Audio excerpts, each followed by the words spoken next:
The church is one of the places where people seek solace, where people go to be in communion with their brothers and sisters in faith. The church is a place of worship where we give honor and praise and glory to God. The church is a place of peace. And that is why what happened disturbed me. That anyone, especially in this time when people are so stressed and are on lockdown mode, and they have to be dealing with so many uncertainties, that there would be an attack on sacred worship where people are in communion with each other and with their God, praying for the good of their country and their nation and for others, and wishing the best for others. And in the midst of the goodness, we have an infiltration, a perpetration of evil.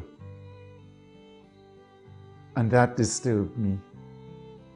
That, that there would be an attack on a sacred place of worship on a Sunday morning, actually during the time of worship, of the celebration of the Eucharist, of the Holy Mass.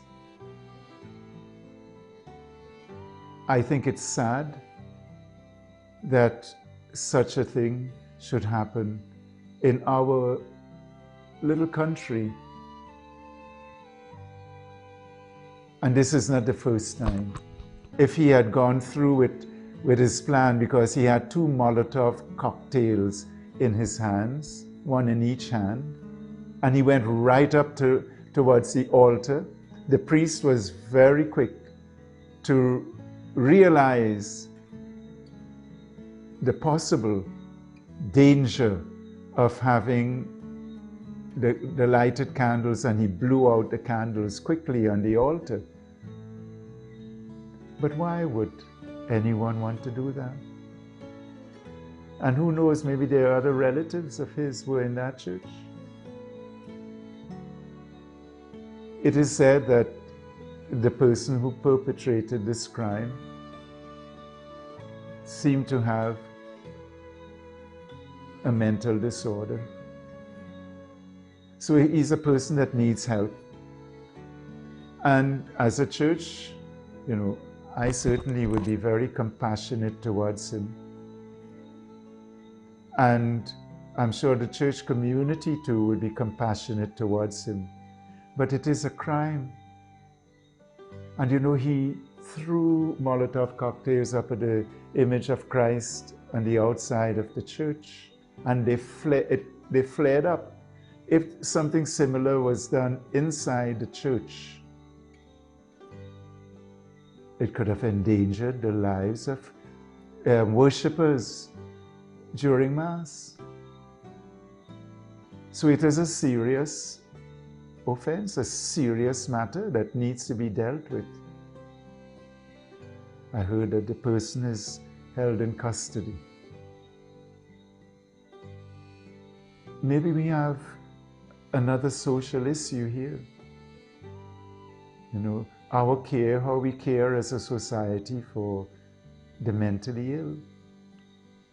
And if this is a known person in a community, how is the community dealing with mental illness in the community?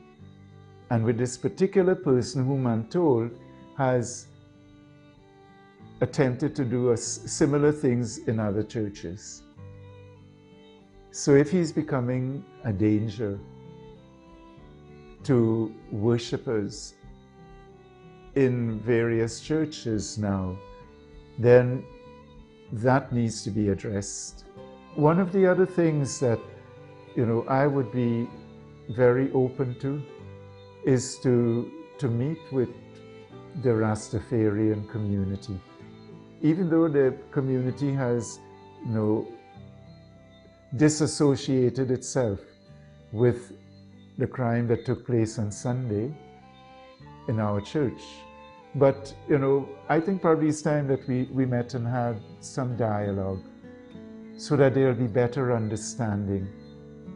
And that we could also look at the language that we use in religious groups and to see is a language that builds peace, or is our language a language that creates conflict and can be, can lead to violence and probably lead others to pick it up and use it even though they don't belong. They're not part of the membership of a particular religious group. What happened in Pierrot should never have happened. And we don't want it to happen again. And we should be taking the measures for ensuring that it doesn't happen again by building better relationships of understanding in our communities and of having hearts that are willing to forgive, to be understanding, to be kind and gentle. These are all virtues that Jesus has taught us. And if we would practice them, we can change the world in which we live and make it into a better place for all and change St. Lucia too. Let us be bigger than that and make a difference and build a new St. Lucia for all, where all can feel safe and all can live together as brothers and sisters. Thank you.